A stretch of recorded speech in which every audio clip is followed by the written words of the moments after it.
After he graduated, he just spent more and more time in his room, until Mom got him a job at the cannery.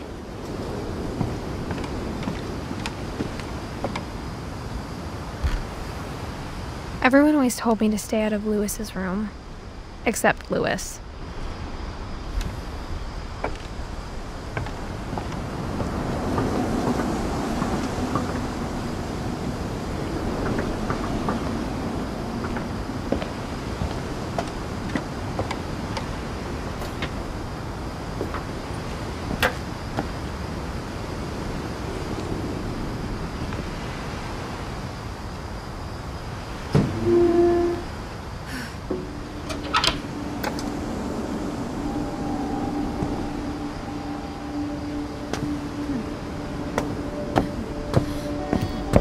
Lewis's room smelled very, very familiar.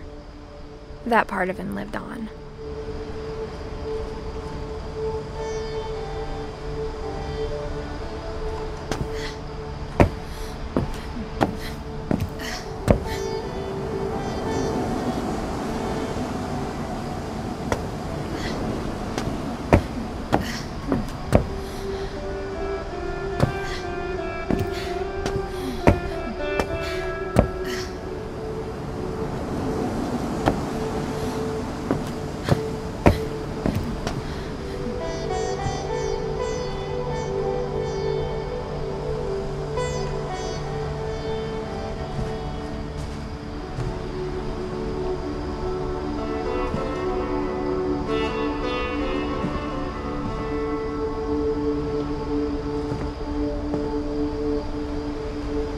Lewis and I spent a lot of time playing games together, but he was surprisingly bad at them.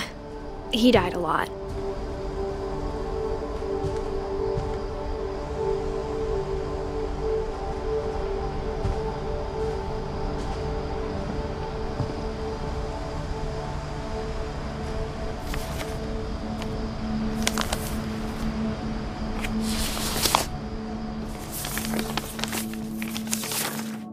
Dear Mrs. Finch, as Lewis's psychiatrist, I can understand your desire for an explanation. As I see it, the trouble began in January, shortly after we convinced your son to seek treatment for substance abuse. Newly sober, I believe Lewis first noticed the monotony of his daily life.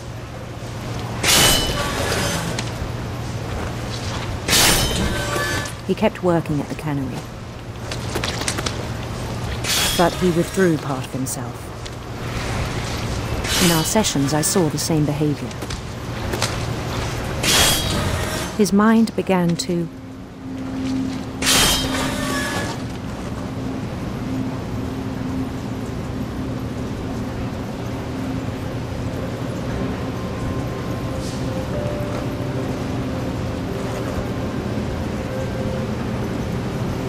wander. I asked him to describe it.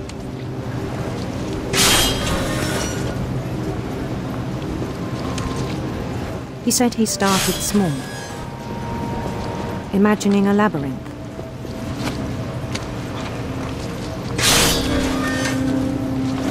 He'd feel his way about. Then something moved. Bats. And toads.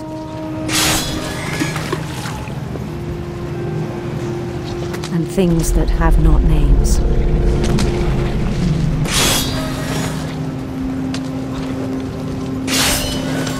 He knew it was all in his head.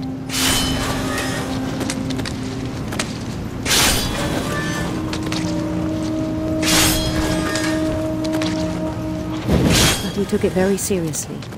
I had hoped he'd find himself.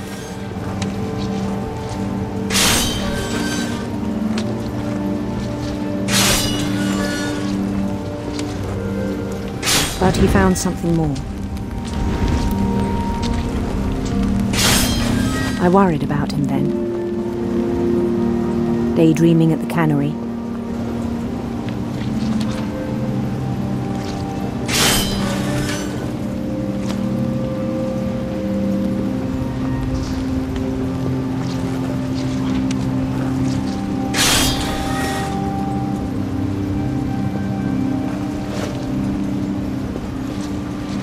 I spoke with his boss,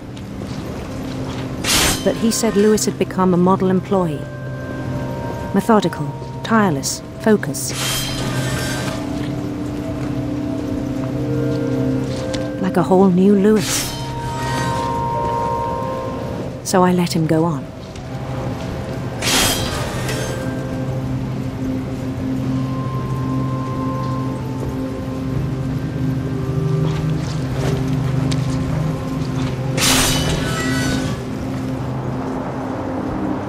I even encouraged him.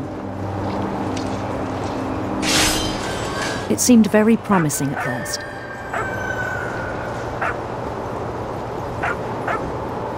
He told me he'd made a new friend.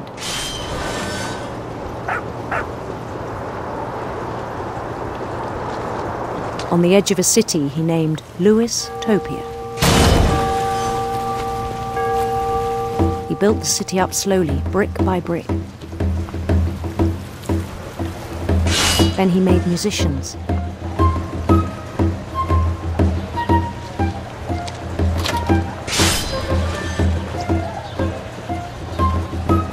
And songs for them to play. He talked about starting a band. And he was always humming something. Every day his imagination grew stronger.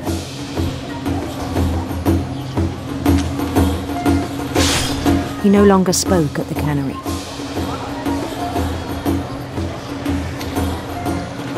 But his chopping was as reliable as ever. Then one day it struck him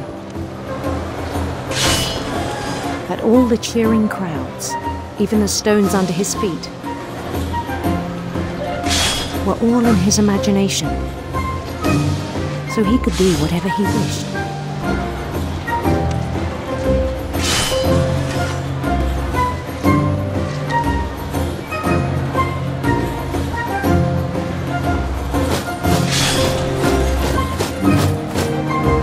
He held an election for mayor.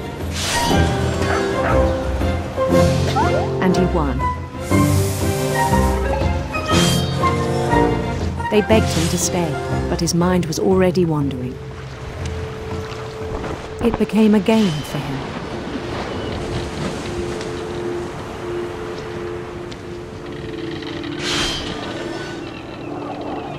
He'd conquer a city, then immediately push on. New Louisville.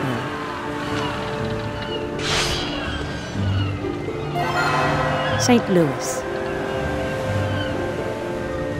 He started drifting away from our reality.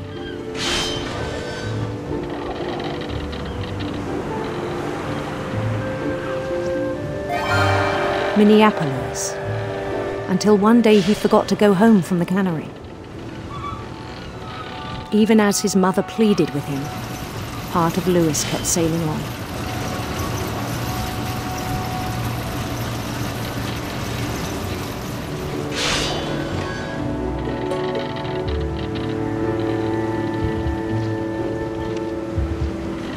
In Lewisburg, he heard rumors of a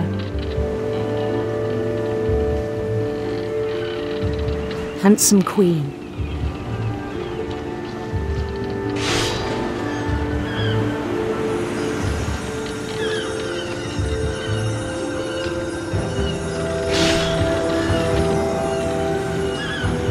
The queen was on her own quest for sinister serpents.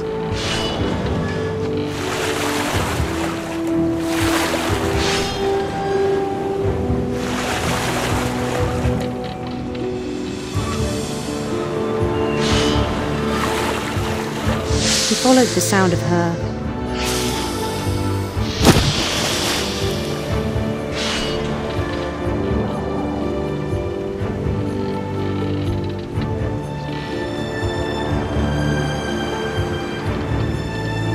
electric sitar.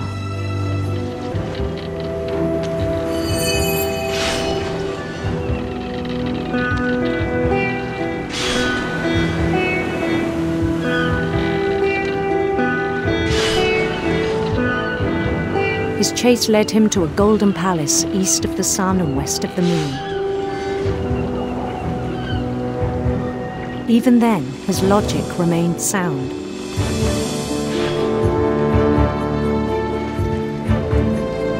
He knew the world was all in his imagination.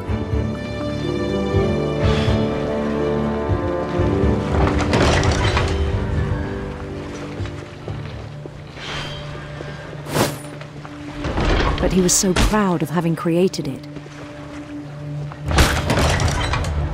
In his own eyes, he'd become something greater than a king.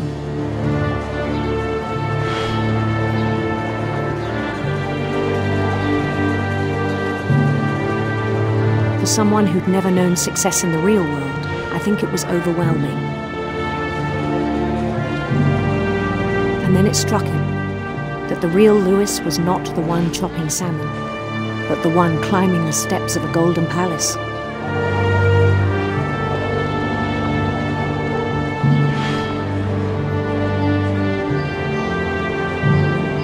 My imagination is as real as my body, he told me. It was hard to argue with him.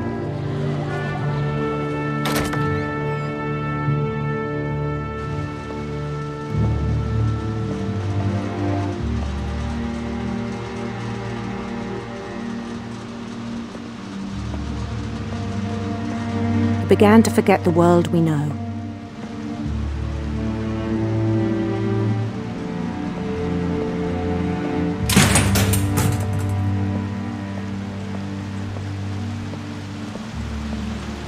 I think it pained him to remember Lewis, the cannery worker.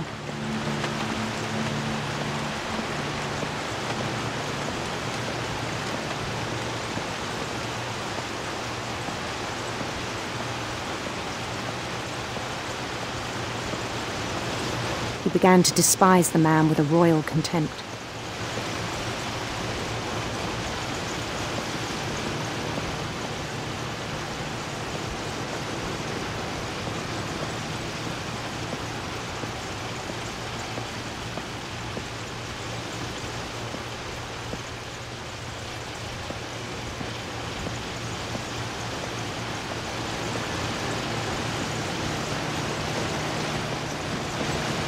I still thought I could save him. Even after he said he was being crowned king over all the lands of wonder. The palace would be packed with his companions.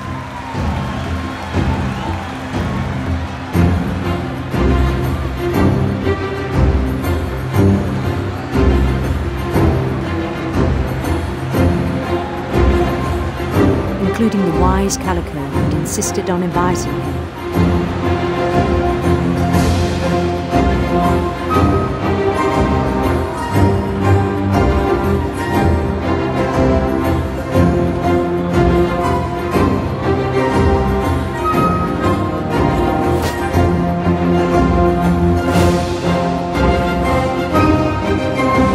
His queen waited, holding his crown.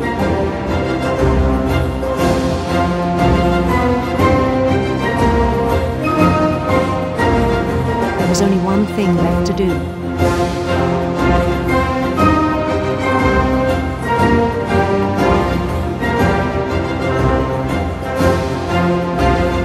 Bend down his head.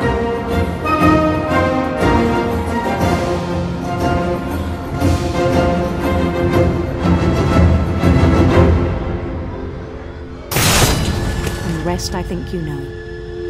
Mrs. Finch, your son was a kind man who will be missed by all of us who knew him.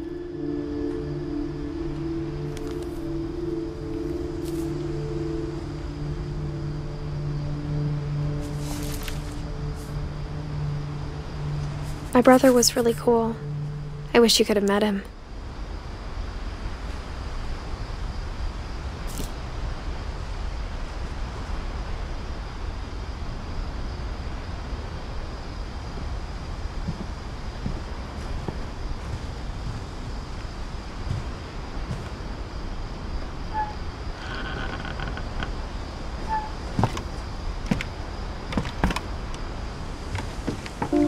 On the way back from Lewis's funeral, my mom told me to start packing. She waited until the day before we left to tell Edie. I'm not sure if she wanted to make it easier or harder.